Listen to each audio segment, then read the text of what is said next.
Hello. My name's Mark Ritson. I'm, I think, what the Americans call a triple threat. I'm a triple threat. I've been teaching brand management now for 20 years at various different business schools around the world. I write a column, have done for a long time in Marketing Week magazine on branding. But I also work in practice, and that's probably that is the bit I'm basing my talk on today. I do about 125 days a year of consulting with big brands on the stuff we're going to talk about here. And I guess I'm trying to say to you that it's not always successful, but I'm not one of these guys that goes around the world and gives these, bullshit-filled talks. Well, I am. I mean, that's what I'm doing here. But it is based on practice, and I think that's super important. So let's start with this topic of contrariness, given it's our topic for the day. There are certain words you cannot use to describe yourself, even though we see it all the time on LinkedIn. So you can't call yourself a guru. See, that's not how it works.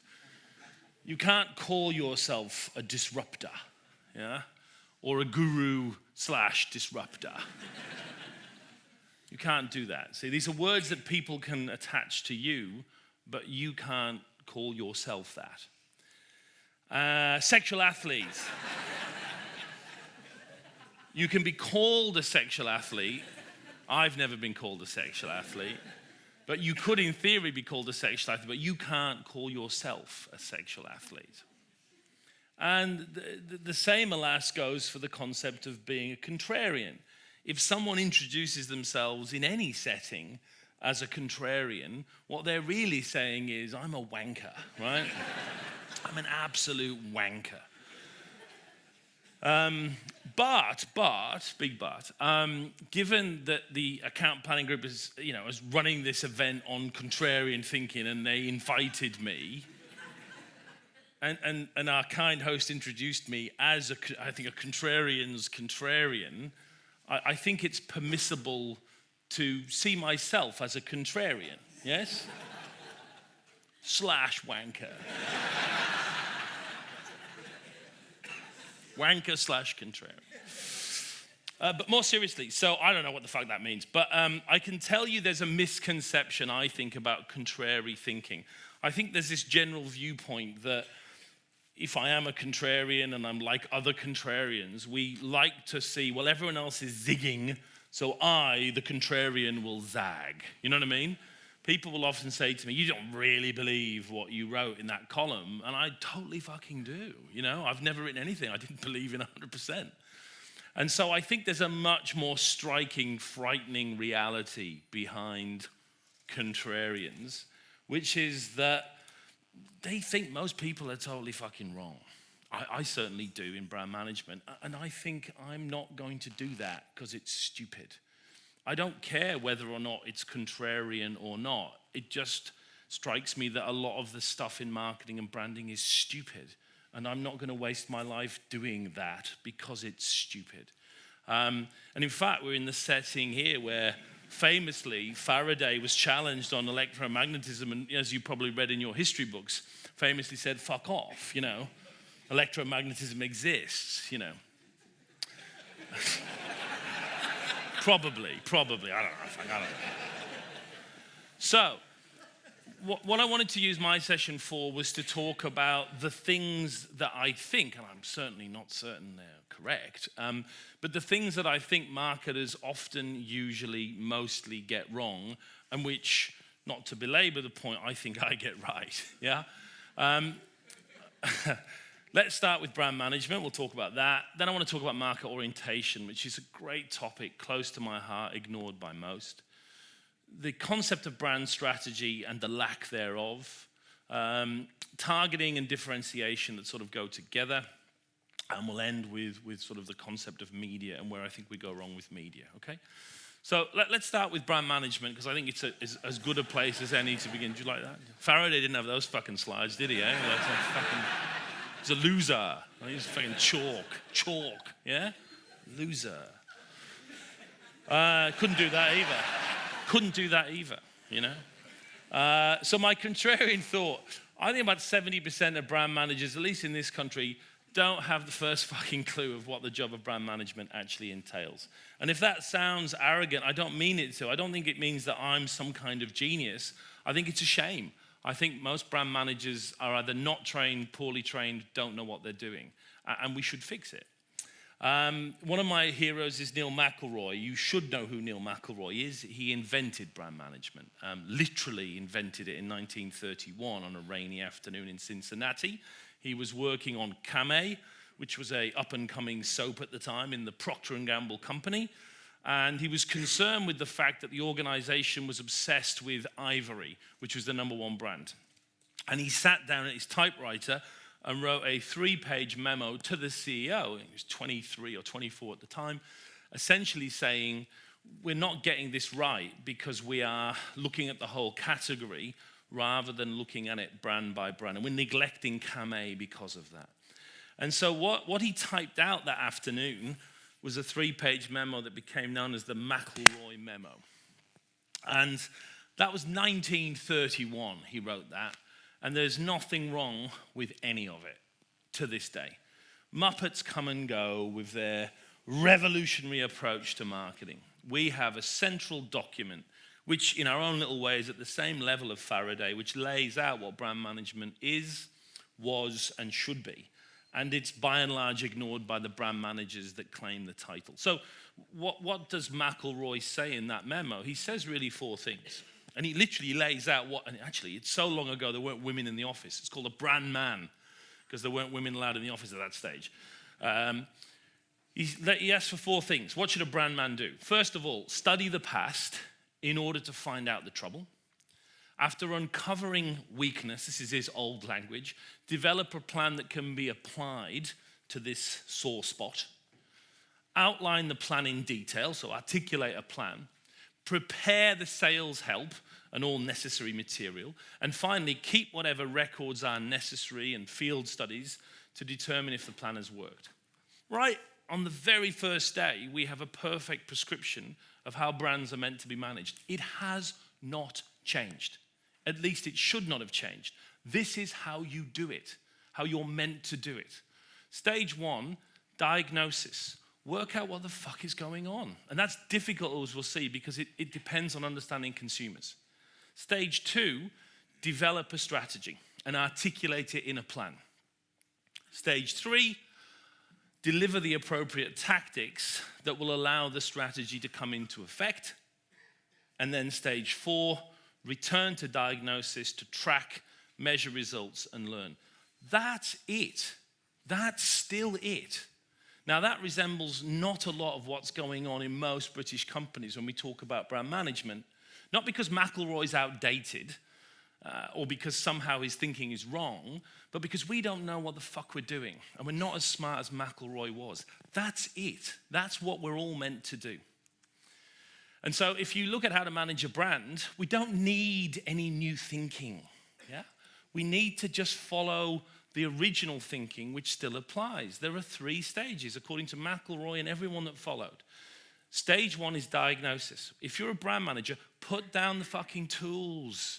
Put down the strategy.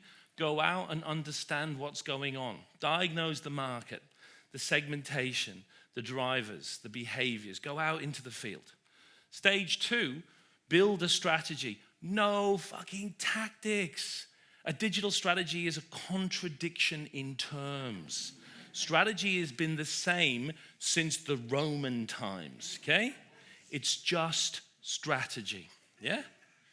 And then finally, develop the tactics that will deliver the strategy. This is not complicated stuff, but we've put layer upon layer of shit upon it, so it's become invisible to young people going into brand management. Work out what's going on, develop a strategy, put together a tactical plan to deliver the strategy. Now, you can have as many arguments as you want about how many P's and C's and Q's. It's up to you. I still think 4 P's is just fine. Whatever it might be, the tactics then do split into different executional elements, okay? Personally, I find nothing wrong with comms, distribution, price, and product. But anyway, we digress. Now, here's the key point. They're multiplicative. This is why brand management's so hard. If you fuck up one of the three, you're fucked, okay? That's Latin, yeah? If you get one of them wrong, the whole thing's wrong, yeah? And that makes marketing hard. It's multiplicative. You can't make up for a shit diagnosis with a really good strategy because your strategy is built from your diagnosis. So they all weight approximately the same, in my opinion, yeah? When I work with my companies, I try and spread the cheese relatively evenly across the three, even though everyone wants to go to the last part straight away. Now, that's not how brand management looks in most companies or clients you work with, because a couple of shitty things have been happening.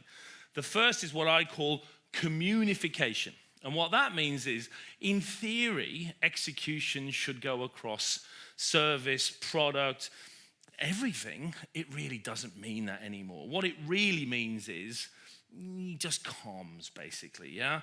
Just basically comms. Even though of all of the tactics, comms is probably the one I could live without the easiest. I still want to live with it, but I don't really fucking need it. Pricing's about 42 times more important. But at the end of the day, all we really talk about is comms. Marketers don't do pricing anymore, and there's a simple reason for that. If you talk to a CFO or even a CEO about pricing, and you say, well, let's get the marketing guys to look at that, he or she looks at you like, what the fuck are you talking? Have you seen them? Right? Have you seen them? They're going to fucking put the price in. They'll do the slides. It's true. It's true. And it's not just communication. We've also got tactification, which means that although theoretically tactics should only be a third of the overall mission, it's not. And in reality, we get almost no diagnosis in brand management. Strategy dwindles to pretty much nothing. And all we're left with brand management for the most part in 2018 is just a giant fucking jangly array of different fucking tactics centered on virtual reality and fucking Bitcoin as far as I can see. It's pathetic. It's pathetic. And I'm not exaggerating. 3/4 of British companies don't have a brand strategy. They've got a bunch of jingly little tinsel line tactics that move and flap around in the wind and occasionally get changed. It's not how you're meant to do it. McElroy was right. So there's one other point here that we should make then. So I think brand management isn't that difficult. I'll rephrase that. Brand management isn't that complex. I think it's hard, but in theory, it's not complex. And then the last part I would make is that diagnosis, the research we do to understand our brand, needs to be prefaced by something else. And that something else is this concept I call market, or I don't call it, we've always called market orientation. And market orientation has many different meanings. It's a wonderfully interesting concept, been studied for 40 odd years by marketing academics, and it's super important. And what it basically says is, if you have any preconceptions about your product or company, you're a bit fucked. And it kind of ties in with what Margaret was telling you earlier. It's kind of a bit of a concern. You should start with literally a black hole. So let's do market orientation second. And the contrarian thought that underpins it is your personal opinion about your brand is not just incorrect, it's totally dangerous. You are the least qualified person in the world to know anything about your brand. And if you understand that because you're a trained marketer, that's great. But most marketers don't. They have a bunch of half-assed, incorrect, self-oriented, deluded thoughts about their brand, which start with the fact they think it's super important to the customer. Yeah? And they conflate their own sense that the brand is super important to their lives with the absolute lack of importance that the brand has for customers. I have a very average 2-year-old.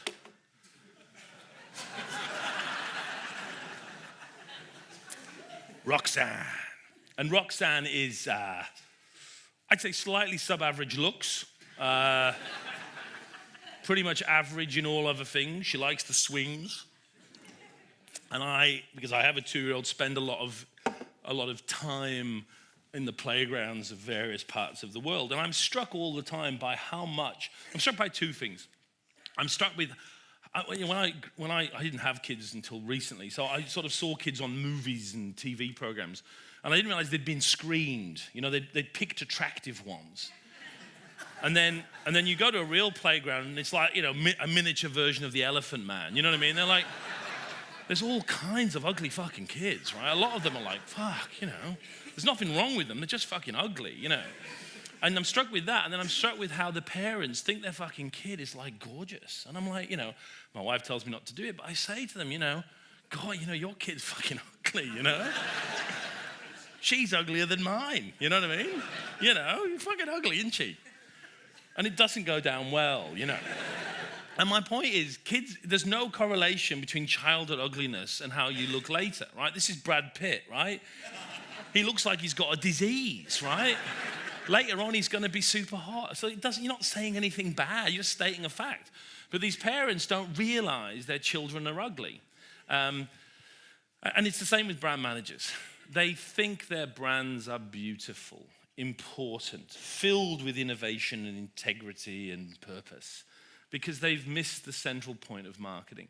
And the central point of marketing is when you sign your fucking contract to join your company, you leave something behind. Sure, you join a great company, but you leave something behind. And what you leave behind forever is the world of the customer. You will never see your product, your price, your website, your packaging the way the customer sees it. So let it go, because your opinion isn't just stupid, it's incredibly dangerous. And you need to become a vacuum. Let me give you a good example. I very much liked the Ubiquity report last year in the UK on media. And they did a major piece of research into agencies and also into marketers, looking at the perceptions of the main media channels. It's a really nice bit of work. As it usually is with Ubiquity, they're pretty good, they're pretty independent. And so they did a really nice max diff, which is a very good way of working out what people really want. Rather than asking them, they did a series of sequential choice models to work out what the marketers and advertisers really want, and then they got those marketers and advertisers to essentially score all the different media channels against this criteria. They weighted it, and they came out with what advertisers and agencies say are the best media in 2017. And TV won, but really the big three there are TV, online video, and social media. They're the sort of the big three, perceptually. And then Ubiquity went out and basically scoured the world for recent research, which actually had put empirical research against these 12 characteristics, measured the 10 different channels, and produced a list of the reality, if you will, of how these tools actually perform. And what was interesting when you look at the results was the disparity between perception and reality. So TV still wins, but the margin of its superiority is significantly more in reality versus perception. But there's clearly a couple of tools, depending on how you look at it, that have either done a good job or a bad job.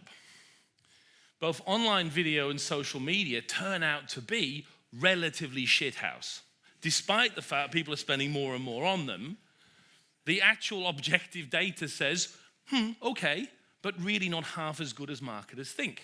Meanwhile, the crap perceptions of radio, newspapers, and God help us all, magazines, actually turned out to be pretty good. And so you see this disparity between reality and perception. So it's a classic question. How do we explain this complete disjuncture? And the answer is market orientation. So in Australia, we have a version of ThinkBox, which is not quite as good. It's got Australians in there rather than Poms, but it's nearly as good. And one of the things that Think TV did, copying ThinkBox with a little bit of extra on top, was they did a survey this year looking at Adland, so marketers and advertising people, and their behavior on social media versus normal everyday consumers. And so you'll recognize these orange bars because that's you and me, right? So about 46% of advertising people are on Twitter, 47% Snapchat, 79% Instagram, etc. But then they went out and did a survey, a representative survey of normal people. And for Twitter, for example, found that only 13% were actually on Twitter. For Snapchat, it was 25%. For Instagram, 33%. YouTube 61, Facebook 79. Now, this isn't problematic. We don't hire marketers or agency people to be like customers. What was problematic was what happened next. So then they asked the marketers and advertising people to estimate what proportion of normal people are on Twitter. And this is what they said. That's the problem. It's also the explanation for the dominance of social media and digital video. Marketers aren't buying for their customers, they're buying for themselves. And they're buying for themselves because they've forgotten the first rule of marketing, which is you're not the customer. You're young, metropolitan, professional with no time for TV. Yeah? And therefore, you are buying for yourself rather than your customer. And it happens again and again and again and again. Market orientation is easily overlooked, and yet it is a central concept for marketers. I know marketers that have literally $1 million worth of research on their desk, but they're never going to look at it, or they're never going to believe it, because they don't have the market orientation first to fill that gap with empirical insight. And so market orientation is a vacuum, is a space. It's knowing you don't know anything. It's the humility of marketing, yeah? It's the ability to realize that you are not the customer. You are completely unrepresentative. And every time you have a thought about your brand, it's almost certainly horseshit. And market orientation teaches us certain things. It teaches us we need research. It teaches us we really need qualitative research to work out what the attributes are before we measure them in quant research, because we don't know. It teaches you that your brand is a little thing. It's not a pension and a mortgage and a career and 8 hours a day. It's a little thing. And in understanding it's a little thing, you maybe have a chance to be successful. It's not a negative point of view. It's a realistic point of view. And market orientation gets harder as you get more senior and better. So when I started teaching, my first MBA class was at the University of Minnesota in 1996. And I was the youngest guy in my MBA class, which is a problem, right? Because I didn't know dickety shit about anything. I was fresh off the plane, and I was fucking terrible, yeah? My MBA marketing class was awful. And so all the way through that 12-week horrendous experience, I would go out with my MBA students at the end of the week, have a beer with them, buy them a beer, apologize, and say to them, how can I be less shit? Please help me, yeah? What was wrong this week, right? And it starts the path towards improvement. Now, you jump forward 20 years, and I literally finished a class 2 weeks ago down in Australia, and one of the MBAs I was teaching is a delightful Croatian fellow, sort of pulled me aside at the end of a class on pricing and said, you know what's wrong with this class, the way you teach this pricing class? And I looked at him and I said, yeah, what the fuck's wrong with it? It's all right. And implicit in that was, I won the teaching prize at MIT. Go fuck yourself. Now, tell me what you think is wrong, you 26-year-old Croatian numpty, yeah? And my point is, he's right and I'm still wrong. But the humility of marketing gets harder as we get more experienced, as we get more senior, as we think we know more. It becomes more of a challenge. To continue to force ourselves to listen gets harder. And market orientation has a final value. I believe marketing is a train track. I think it's been a train track for a very long time if you're trained properly. The theory goes we do research leads to segmentation leads to targeting to positioning to tactical execution to the 4 Ps, and into, of course, brand equity, and then fuckloads of cash at the end, which is the point of marketing. But at the start of the train track, if you don't have market orientation, you don't do the research right. And if you don't do the research right or at all, the train's never actually going to leave the station. And it will go in the wrong place. If market orientation is there in a manager, in a team, what I observe is most of the time we're going to get pretty close to our destination. But if market orientation isn't there, and we have arrogance or a certainty that's misplaced, the whole marketing journey is going to go amiss. All right, next one. Brand strategy. So central to brand management, as we saw earlier, is this concept of brand strategy. And yet, I sadly believe 90% of marketers never have a strategic day in their managerial lives. Literally never have a strategic moment. And that's just a shame because it's the sexiest, coolest thing of all. Agencies bore me tremendously with all that creativity, ideas, stuff. I know some of you get really aroused by it. That's awesome. It's like when we finish the strategy work with my clients, I kind of leave because it's like, oh, here come the agency. I'm going to fuck off now. You know, it's fucking boring. Because the strategy part is the arousing part, at least for planners. At least it should be. And again, let's come back to our little triptych. Strategy is founded on diagnosis. It has to be. Without the diagnosis, there cannot be strategy. But also, there must be no pervasion of tactics into strategy. It must remain pure. And what that means in practical terms is you must keep the strategic stuff separate from the tactical stuff. You must be finished with your strategy before any tactical execution or briefing begins. And that, again, doesn't happen anymore. We either don't have any strategy or we don't have time, and the advertising or the product development invades the thing, and before you know it, all strategic value and thinking is lost. So strategy should be pure. And it doesn't need like fucking, 9 months. You should be thinking about it for a long time, but the actual decisions can be relatively quick. So I see diagnosis as a map, yeah? I see the research as sending out my infantry 2,000 years ago, which is where strategy comes from, out to map the battlefield. And I see segmentation as the resulting map, something that we miss a lot of the time. Market segmentation has got fuck all to do with your company. That's why we call it market segmentation. If your competitor is as smart as you, they should have built the same segmentation. It's about the market. Targeting is about you. Segmentation is about the market. So we build a decent segmentation, a decent map. And then the company is in the tent, yeah? I like my clients to be in the tent, yeah? In togas, right? No, I want them in togas because they're the fucking generals, yeah? Get some time in the tent, look at the map that we've built, and find 2, 3, 4 days away from the office to actually work out what the fuck we're gonna do next year. Now, what will possibly happen is someone from digital side or from the agency or production will come in and want to get answers. And it's just like being a Roman general 2,000 years ago. And some guy from the infantry turns up or an archer and goes, listen, I know you're doing all this planning and shit, but where do you want me to shoot my arrow, right? Now, if I'm a Roman general, I'm going to chop his fucking head off, yeah? And I'm going to do something similar to any fucker that comes into the strategy meetings before we're ready, because they ruin it. Out. Back in your little box. Yes? You little man. Yeah? When we're ready, you can come out the box. Get back in. Climb back in the box. Not ready yet. Back in the box. Not important. Go away. Right? I'm not joking. That's an important part of strategy. Keeping the tactical hoo-ha away until we're ready.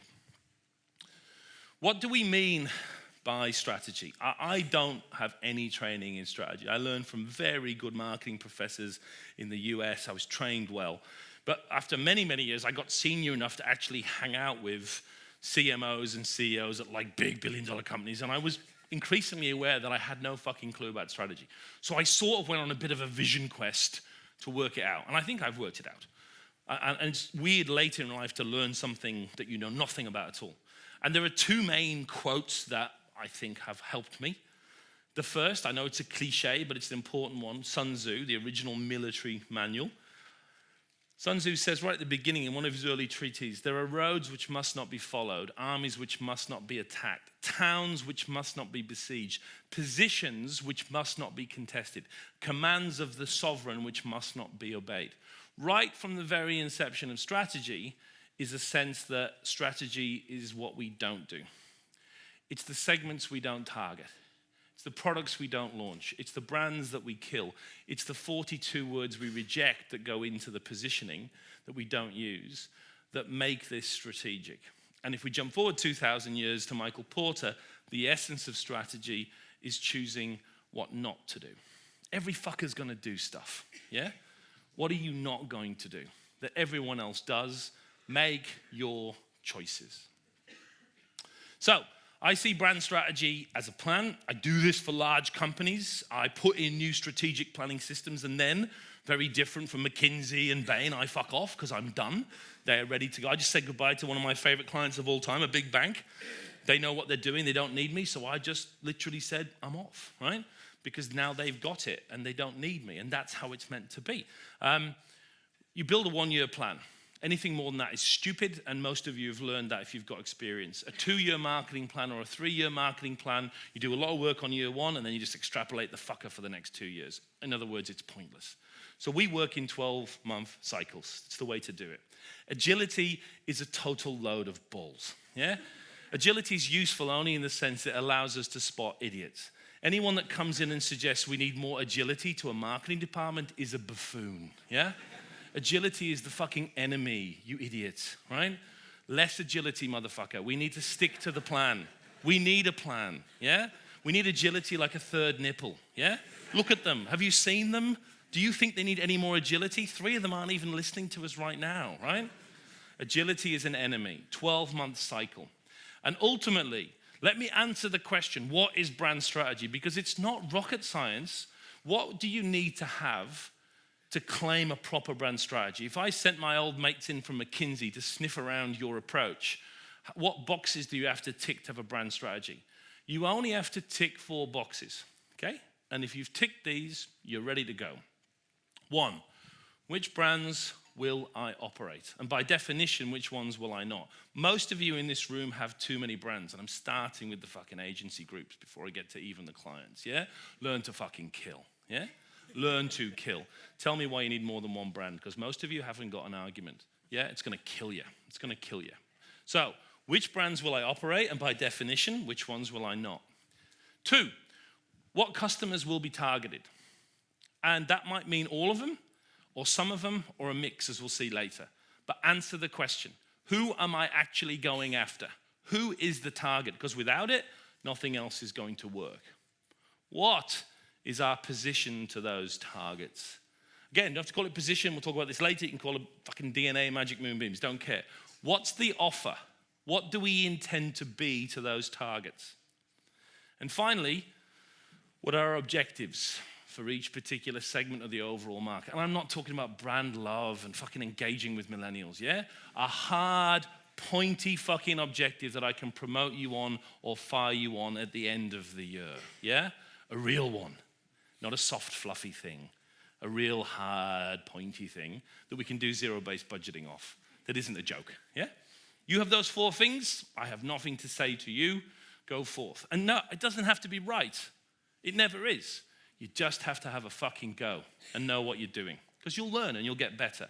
But you need those 4 things. And if you don't, you haven't got strategy. You're just arsing about. Shit strategy usually, in my experience, involves about a day of thinking and then produces some giant fucking deck or brand book filled with urine, yeah?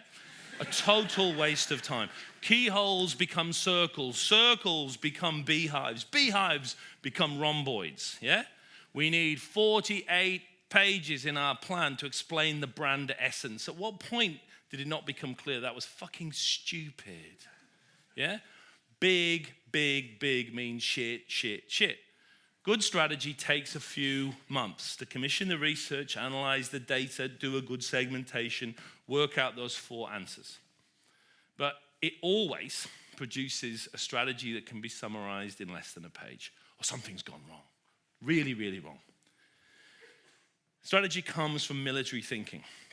Yeah. If you look at the generals, they've spent months. During D-Day, they spent literally 9 months planning D-Day.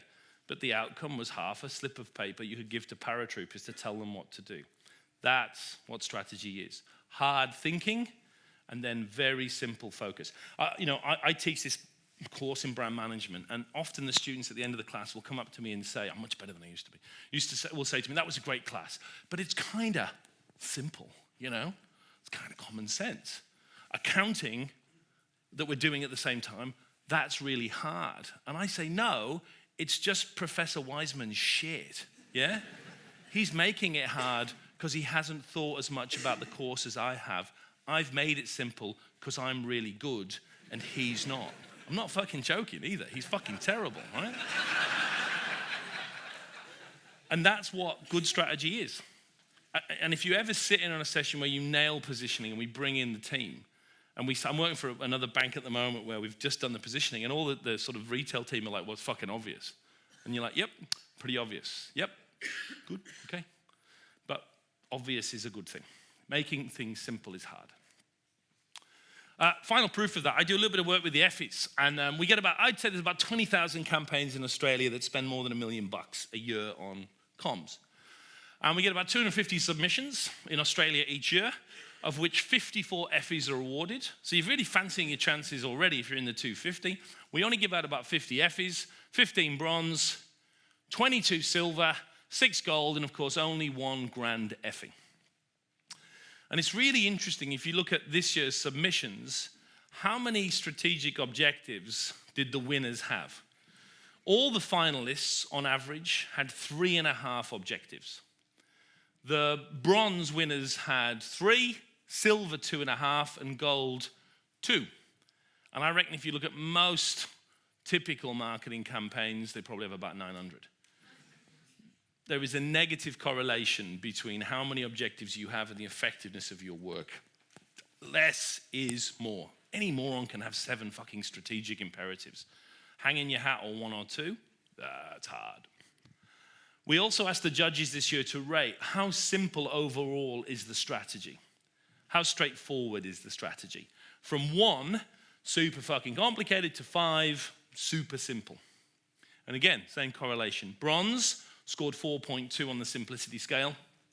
Silver, 4.4. Gold, 4.8. Your job is to work really hard and be very complicated, but to produce something which is simple and tight and extremely obvious. Other years will come. For next year, what are we going to do? Move the boulder, and then we'll go on to other boulders.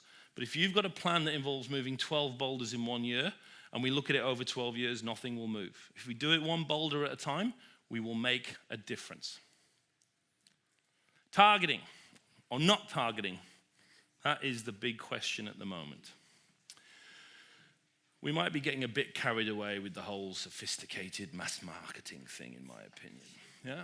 So, I am a traditionalist. I was trained in STP. I do STP not because it's an orthodoxy, but because it makes my clients fuckloads of cash, yeah, which is the point of marketing. I may have mentioned that. I like it. It works really well.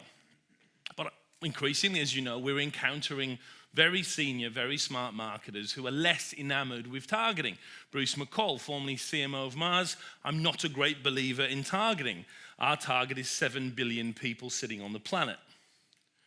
Mark Pritchard, the most powerful and important marketer in the world, we targeted too much and we went too narrow. This is P&G saying targeting overrated.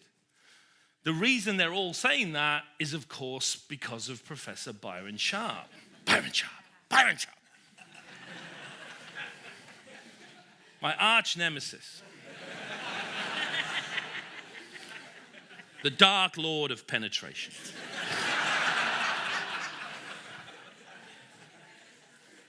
Sophisticated mass marketing doesn't mean targeting everyone, nor does it mean treating everyone the same. It means understanding the heterogeneity in a market and then catering for only the differences that matter in order to maximize reach while not eliminating scale. And it is, to be fair to Professor Sharp, it's a good point that's been slightly taken too far by many of the members of his boy band, in my opinion. To be fair to him, though, I think mostly what he's talking about is shit segmentation, the differences that matter. I give you the most ridiculous fucking thing I've ever seen. So this year, Deloitte said, the mobile consumption behaviors of Gen X now closely mirror those of Gen Z and millennials. We are calling this combined group the Millexials.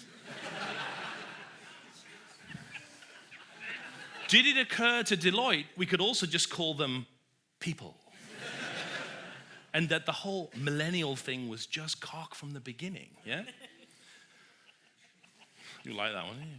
So, targeting has become a choice, yeah? The age of mass marketing with Henry Ford.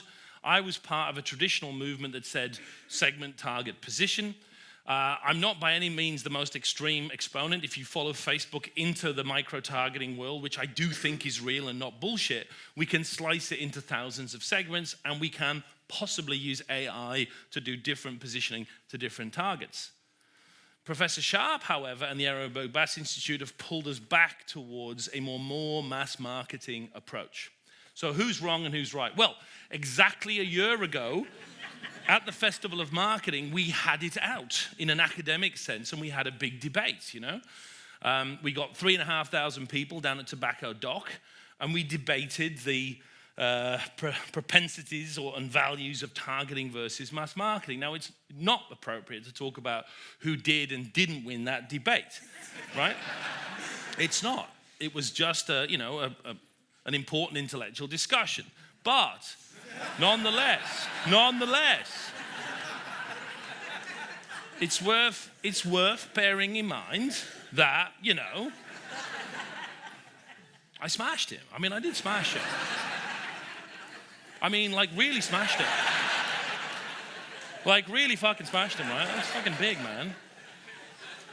That's not the point. That's inappropriate. Who is right? Should we target, or should we adopt a more sophisticated mass marketing approach? I think these two are right. I think they were right all along. And I think Field and Binet give us the great theory of our lifetime as marketers. And it comes now, and it spreads very quickly around the world. I'm certain of it, in fact, yeah? The Field and Binet work is empirically grounded, and it's something, again, Margaret talked about earlier, it's not a binary choice, yeah? It's a blend of the two, which suggests that there's something in it. The long and the short of it is the great book of our marketing generation. It's not a particularly complex book, but what it has within it is how we're all going to plan for the rest of our careers. So I'm going to show you the chart you should have seen at least a dozen times already with my own spin on it. So the Field and Binet work is really very straightforward. It talks about the degree of sales uplift over a period of time. It points out that there is shorter-term sales activation and there is longer-term brand building. I think we all know this. I'm not going to belabor the point. And Field and Binet's other point is that if you take the short-term view, it's not immediately apparent the value of longer-term brand building.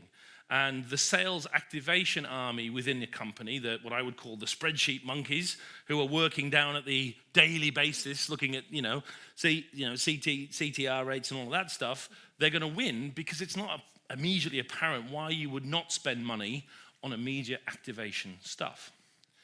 Over time, of course, and time here being 2, 3, 4 years or more, it becomes apparent that you need long-term. Now, again, don't mistake this for saying long beats short. There is no long without short. You need both. That's the point here. We're not saying move all your money out of activation. What we're saying is the two work in concert. The analogy I've always used is your brand is a tree, and you must water that tree, you must build the brand in order to harvest the fruit. But as we've seen over the last 10 years, we are watering the tree less and less, but picking the fruit more and more. The bottom of the funnel, bofu, is dominating tofu. But no one has noticed it's all the same funnel. And so your bofu performance is now struggling because your tofu has not been suitably focused upon. So, the 60-40 rule is apparent in their more recent work. They're now suggesting it might go more towards 50-50 with low involvement categories. That makes sense with low innovation. But with many categories, and most of the clients I work with, it's actually beyond 60-40. And we're working on clients and trying to push them to a 75-25 ratio. The point, though, is most companies are incredibly short on the longer-term brand building stuff because the narrative over the last 10 years has been short-term sales activation. It's been on efficiency, and efficiency is not effectiveness. I believe we're about to reverse that. I believe we go through a different phase of recentering that will begin next year. But here is my key point, and we'll come back to the Professor Sharp debate now. If you look at what Field and Binet are also saying, what they're saying is when you look at short-term activation, you have a number of choices as to who you might target. You might target customers, non-customers, or the whole market. And when they look at the short-term activation results, and again, remember they have thousands of case studies now going over a decade, it's clear that customer segments deliver a more significant return for that shorter term activation stuff. But when you look at that broad, longer term brand building stuff, you're actually better going after everyone in the category. Not just your own customers, but everyone. And I think that's almost more important than those jiggly lines we saw a minute ago. Because what it tells you is we're both kind of right. Shorter term activations, with my clients, I'd say a 12-month activation, an entrepreneurial target, much more granular, proper segments, proper portraits, very targeted, product-based, maybe with some humor, a lot more digital comms because of the targeting potential of them. And really every year we go fishing for different entrepreneurial opportunities. Sometimes it's the same, sometimes we move on. It's a money-making approach.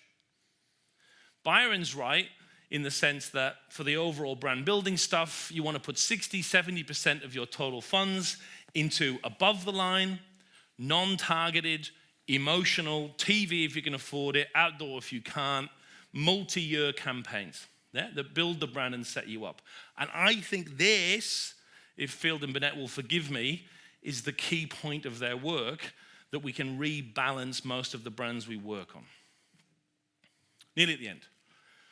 Positioning is still cool. There is too much shit about distinctiveness, and there is way too much about purpose. And I find myself unusually in the middle. So, there is some pretty amazing bullshit on LinkedIn, right? And whenever I read anything on LinkedIn, I'm ready. You know, I read them normally on planes, so I'm prone, you know what I mean? I'm ready to have the feeling of something large and stupid inserted into my ear, you know?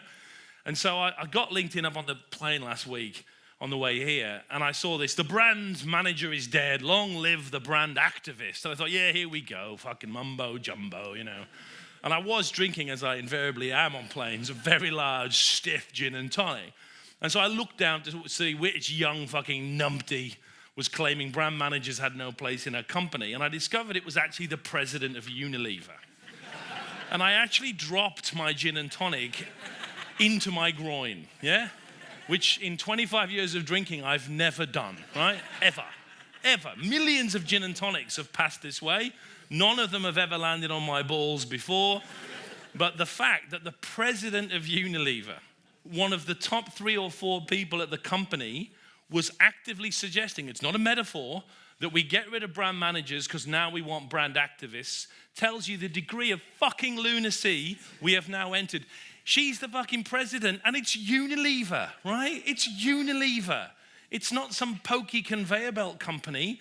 It's one of the top 2 companies for brand management in the world. What are they fucking thinking? So, about 2% of brands are legitimately purpose-driven. Absolutely right. But all the rest of them are totally full of shit, okay? They're mixing up employer branding, where there's absolutely a why do you come to work, sure, work on that, with customer brand positioning, which is the external offer to the client. They are overstating the role of brand. Like I talked about earlier, brands aren't the future of the world, they're little things, little things, not purpose-driven. There's a total failure of the customer see. If you ask a customer, do you want a brand that has good ethics and morals? Of course people say yes. When you do the conjoint to see if they'll pay more for it, the results are very clear. Sometimes yes, usually no fucking way. A failure of competitors see. They all look the same. Am I the only person that can see that make today great, have an amazing day, making everything better? It's the same thing. What happened to differentiation? And finally, these companies aren't delivering. Fearless Girl, for fuck's sake, the company after they launched Fearless Girl got done for not paying women as much as men. Fuck. She went to Adweek and talked about it after they'd been fined $12 million for not paying women as much as men. Fuck, someone say, this is cock, total cock. You don't do this. Nice statue, you don't do this. The real problem is marketers have been recruited who don't really want to be marketers. Yeah? And actually, at the end of this delightful ball-wetting post on LinkedIn, Miss Faber concludes with a killer sentence. After she describes the incredible purpose-driven approach and activism at Unilever, she says, "My father would be proud." Now, that's great. My dad, who's around when he's not drunk and stuff, my dad is also proud of me. And I don't do anything evil or anything bad. But when did it become embarrassing to be a brand manager? When was making a great product or service not good enough? When was a profit something that we weren't feeling was good enough for our parents? When did we stop being marketers and start being numpties? Yeah? When did that start? Now, the flip side. Meanwhile, there is a dark and seditious attempt to take distinctiveness and replace it over the top of differentiation. This is work from Jenny Byron and the late great Andrew Ehrenberg. The consumer behavior literature has for decades focused on consumer perceptions of brands as the main reason why one brand is chosen over another. This emphasis seems misplaced. If buyers of a brand do not think their brand is different or unique, then presumably this is not the reason why they buy it. So don't get me wrong, I'm a huge fan of the work on distinctive assets. I spent 15 years in Paris consulting with LVMH. It was my main job, and we found a thing called codes, which is exactly the same as distinctive assets, and we totally agree with Ehrenberg Bass. What I don't agree is the sense that somehow distinctiveness now must be at the center of brands, and differentiation and meaning are actually not there at all. It's gone too far. There's no reason you can't have distinctiveness with difference, yeah? There's no reason other than a commercial attempt to push distinctiveness over differentiation. And we get a lot of shit like this. Be distinctive, not different. Again, to Margaret's point, it's a false binary. Why can't we be distinctive and different? Why can't we use distinctiveness as a cue to difference? When, again, did brand managers stop believing that their brands didn't stand for anything? Differentiation is possible if you stop using undergraduate 1960s definitions of differentiation that are linked to USPs. That was never fucking true in 1960, never mind now. Clearly, there is no such thing as a completely sustainable source of product differentiation. But equally clearly, the role of brand meaning is central to the power of brands in most, if not all, categories. Brands must stand for things at some level. You can be more of something than others. That doesn't mean it's unique. It just means you own more of that association than other brands. The permutation of 2 or 3 meanings together creates a unique cocktail which can give you strategic advantages. If you leave the world of clinical, disconnected theoretical approaches and look at how great brands work, it's clear that some meaning and difference is important. Clearly salience, but equally clearly meaning and image. And let's go further.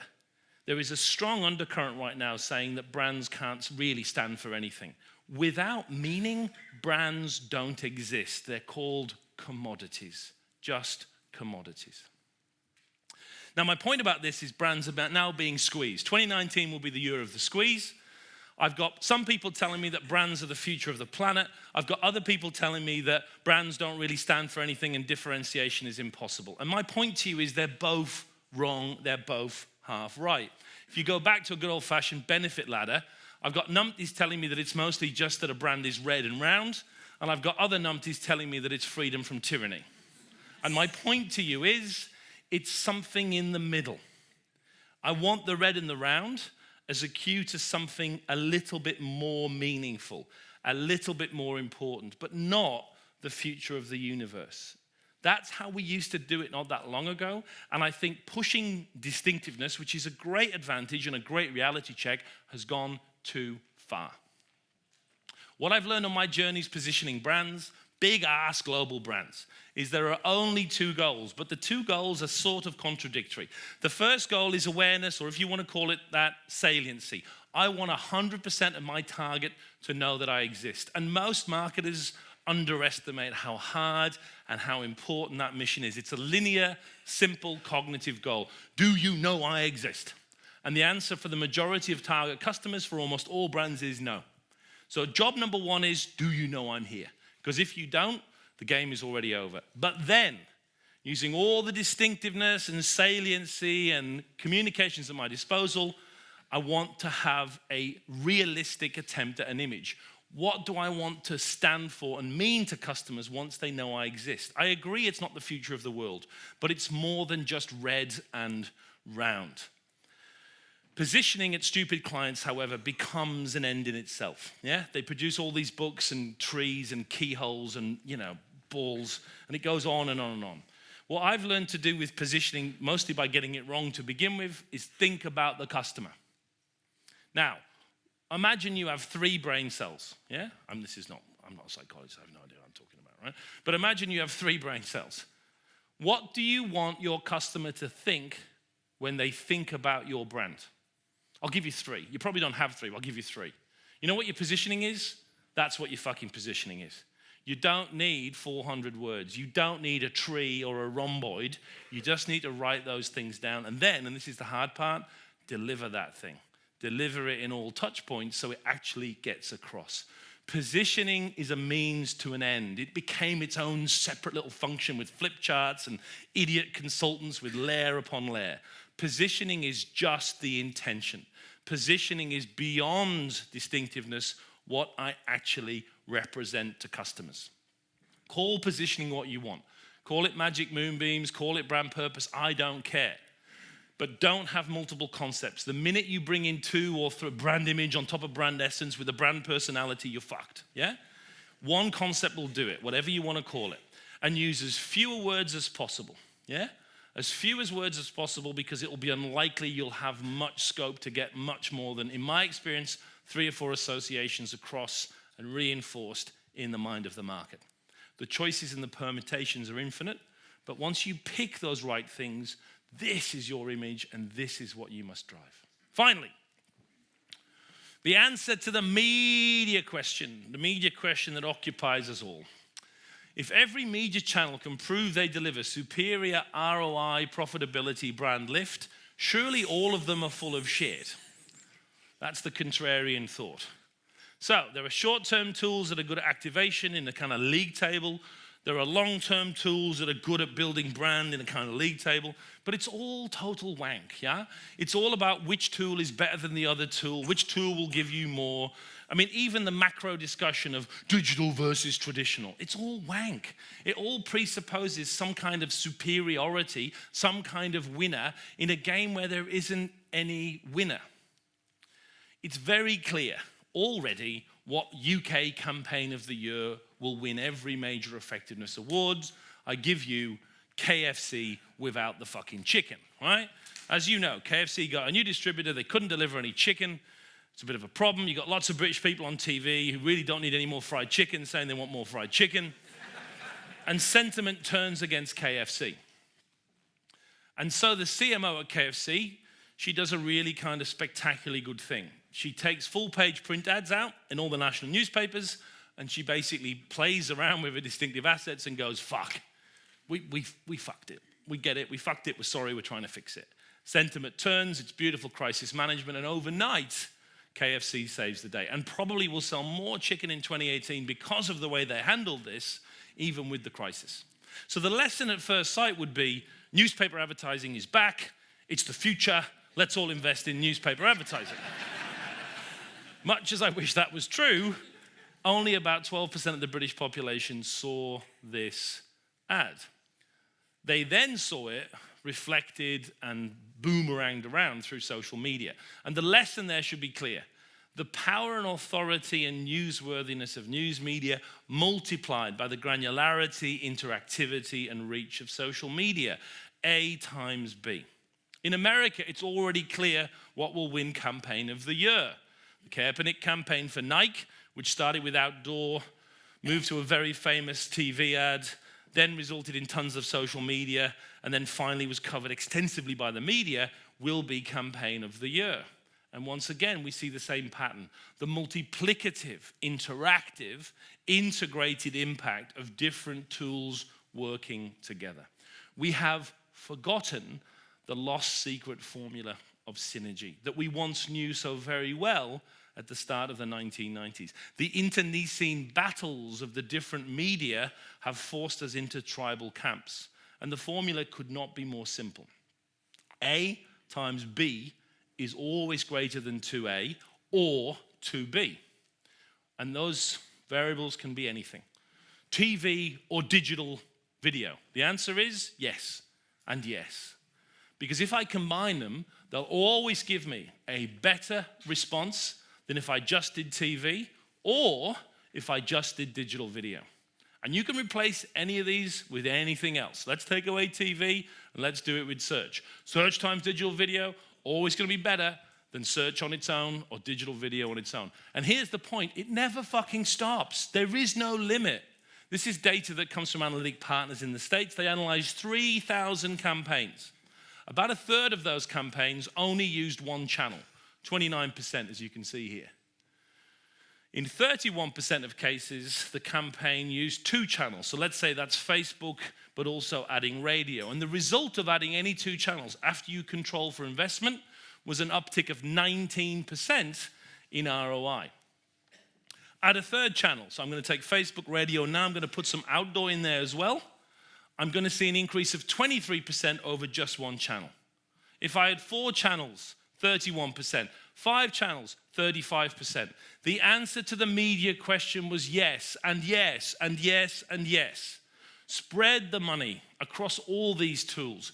Use them in conjunction. Use them for interaction. The long and the short combined together in a campaign. The reason I have a problem with digital marketing is why would you limit yourself to a small, albeit 50% subset of the tactical ghetto? And what exactly does the D word mean anymore? Given radio in this country is now more digitally delivered than broadcast, are you including radio in your subset of skills? Given that 72% of all outdoor in London is delivered through digital screens, and JC Deco are now using programmatic to try and sell it, are you experts in outdoor as well? What the fuck does digital mean? What the fuck does digital first mean? I know what it means. It's the dumbest concept in the history of marketing, yeah? We're going to start with digital. I don't even know what it means. Digital natives. What? What does that mean? This is not me saying digital marketers are useless. It's me saying it's time to drop the D word. It makes you look stupid and very naughties, yeah? Come upstairs to the future, where your new title is marketer, yeah? I'm not on my own. Last slide. There are fellow contrarians / wankers / correct people out there. Kieran Hannon, the CMO at Belkin, was asked a really stupid question by Inc. magazine. Have we reached a point yet where advertisers and marketers think digital first and traditional second? And if not, why not? And Kieran Hannon said, my New Year's resolution is to ban the notion of digital and traditional. They're not separate. It's all marketing with a capital M. Spot on. Roel de Vries, who's my favorite CMO of all time, everything is digital. We should not separate, we should integrate. And Stefan Berube, who's my new man crush as of the last 12 months, the new CMO at L'Oreal, I don't believe we have an online and offline consumer. Marketing needs to move from having digital priorities. We need to stop talking about what is the digital strategy. I'm making a big point of this in the culture of L'Oreal. I smile when agencies say they're doing digital. Honestly, maybe that was good in 2010. Now they should just do marketing. We need to stop talking about digital. It's all part of marketing. We've come full circle enough. Digital has changed marketing, but marketing now must resume. So, in summary, I think brand management is vastly misunderstood, not by your mum or dad, but by brand managers, and that's concerning to me. I think market orientation is crucial. I think the next time you catch yourself talking about your brand, that little voice inside your head should say you're full of shit. I think brand strategy is missing from 70 to 80% of British companies, and there's no good reason why that should be the case. I think targeting is half the story, and I think mass marketing is the other half, and I think the long and the short of it becomes the great theory of our time. I think differentiation is still possible. And this really troubling undercurrent that says really all brands are the same and all they have is distinctiveness, I think it's bullshit, and I think it's gone too far. Differentiation, weak form, plus distinctiveness is the way to build brand. And finally, the answer to the media question is yes. I want all of it. I don't call it digital or traditional. They're all tactics, and I want to blend them together. My final point is to recommend whatever this contrariness means to you. I wouldn't believe a word of this shit. Make your own minds up. You be the contrarians now. Thank you.